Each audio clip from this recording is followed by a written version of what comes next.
Yerkökülü şirniyyat olmaz deməyin, bir dəfə yoxlayın, asılılıq yaradacaq.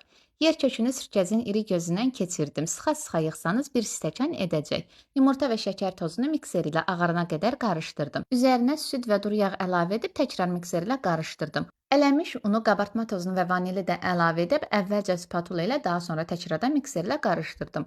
Axıntılı xəmir əldə olunmalıdır. Sürkəcdən keçirdiyim kökü, xırdaladığım qoz ləpəsi və bir çay qaşığı darçını əlavə edib spatula ilə qarışdırdım. Xəmiri yağlı kağız sərdiyim qəlibə əlavə edib bir neçə dəfə yerə vurub əvvəlcədən qızdırdığım sobada bişirdim.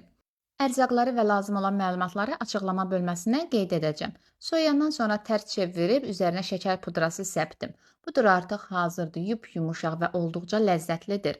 Kim dadına baxırsa bir dilim daha istəyir. Sizlərdən xahişim, səhifəm yeni olduğu üçün videonu bəyənib, səhifəni takib edib və dəstək üçün rəy yazmağı unutmayın. Allaha əmanət olun.